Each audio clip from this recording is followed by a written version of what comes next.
राधे राधे दोस्तों।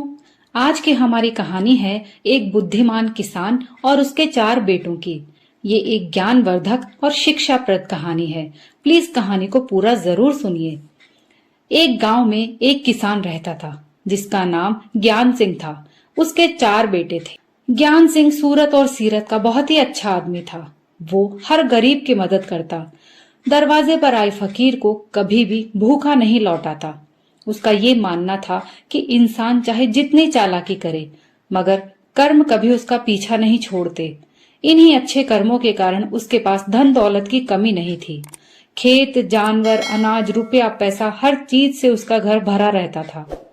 समय के साथ चलते चलते ज्ञान सिंह बूढ़ा हो गया तो उसे ये चिंता सताने लगी कि मेरे मरने के बाद मेरी संपत्ति के बंटवारे पर कहीं मेरे बेटे लड़ाई ना करें।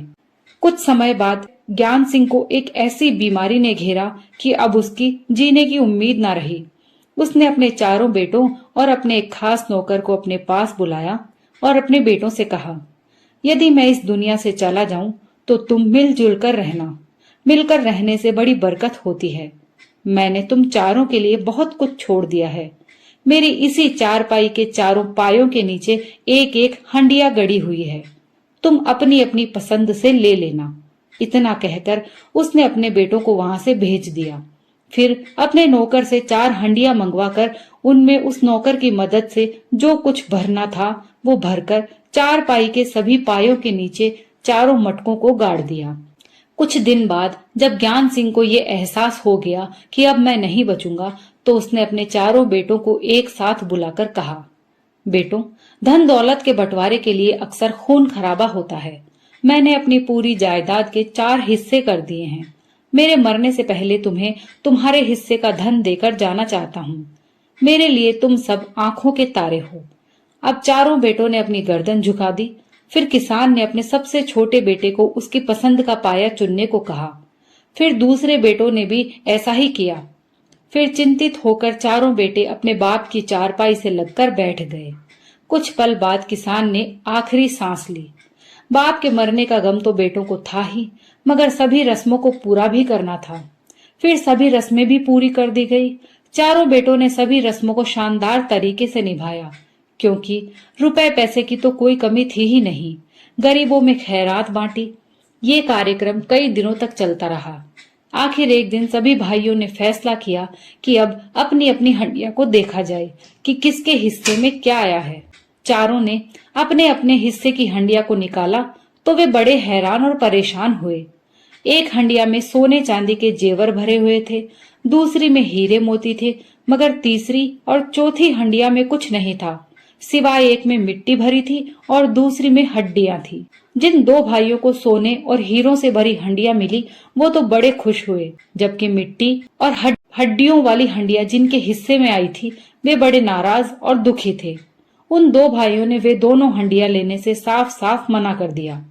वे सभी यही सोच रहे थे कि हमारे पिताजी तो बड़े ही समझदार आदमी थे, फिर उन्होंने अपने बेटों के साथ ऐसा क्यों किया, जबकि 4 बेटे अपने बाप की बड़ी इज्जत करते थे। अब उन 4 भाइयों ने आपस में झगड़ने की बजाय किसी अक्लमंद आदमी की तलाश करने की सोची जो उनका ये मसला हल कर सके। खूब तलाश करने के बाद उन्हें ऐसा कोई आदमी नहीं मिला जो ये बता सके कि मिट्टी और हड्डियों वाली हंडिया का क्या राज है।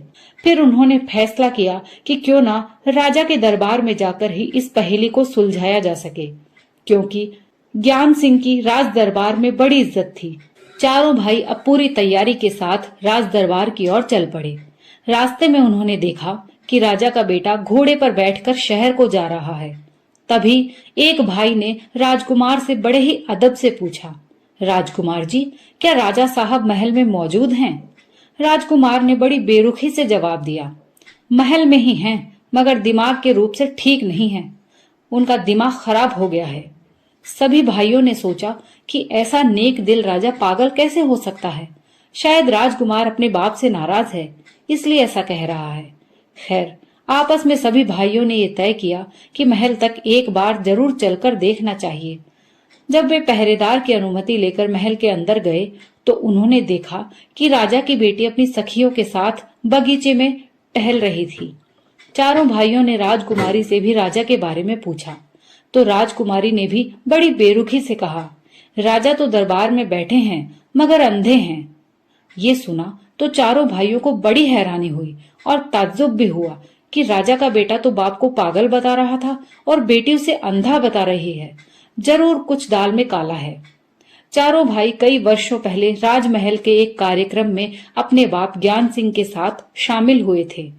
इसी कारण महारानी भी उन्हें अच्छी तरह से जानती और पहचानती थी। इसलिए वे चारों भाई बेधड़क रानी से मिले तो रानी ने उन्हें अलग ही बात कही कि 1 वर्ष पहले राजा की तो मौत हो चुकी है। चारों भाई फिर मायूस होकर वापस अपने घर को जाने लगे तो रानी ने उन्हें रोका और कहा, बेशक तुम राजा के पास जाओ, वे दरबार में हैं, लेकिन मेरे लिए तो वे 1 वर्ष पहले ही मर चुके हैं। अब चारों भाइयों की जान में जान आई। रानी ने अपने 2 नौकरानियों के साथ उन सभी भाइयों को राजा के पास भेज दिया। जब वे राजा के पास पहुंचे तो दरबार में केवल एक आदमी ही राजा के पास बैठा था, जो राजा के साथ कुछ बातचीत कर रहा था। राजा ने उन्हें देखा तो तुरंत पहचान लिया कि ये तो ज्ञान सिंह के बेटे हैं। इसलिए राजा ने सम्मान के साथ उन्हें बिठाया। फिर राजा के पास बैठे आदमी को ज्ञान सिंह की खूबियां बताने लगे। बातों ही बातों में राजा को पता चला कि ज्ञान सिंह अब इस दुनिया में नहीं रहे। राजा को बड़ा अफसोस हुआ और इसी के साथ उन चारों भाइयों के महल में आने का कारण पूछा। तब बड़े भाई ने सारी कहानी बताई कि हम आपके पास क्यों आए हैं। राजा ने सारी बात सुनी मगर मुंह से कुछ नहीं कहा, बल्कि सोचते रहे कि आखिर ज्ञान सिंह किसान का मिट्टी और हड्डियों से क्या मतलब हो सकता है। चारों भाई भी उधर सोच रहे थे, पता नहीं राजा क्या कहेंगे। उन्हें ये तो पता था कि राजा की अक्लमंदी सारे राज्य में मशहूर है। अचानक राजा बोले, तुम्हारे बाप ने बहुत ही अच्छा किया। जब राजा के मुंह से ये बात सुनी तो 2 भाइयों के मुंह लटक गए, जिनकी हंडिया में मिट्टी और हड्डियां थी। राजा ने फिर कहा, जिसको हीरे मिले वो उसकी किस्मत, जिसको सोना मिला वो उसकी तकदीर, लेकिन मिट्टी और हड्डियां पाने वाले भी नुकसान में नहीं हैं। मिट्टी का मतलब है कि सारी जमीन, खेत, बाग, बगीचे, इन सब का मालिक ये रहेगा।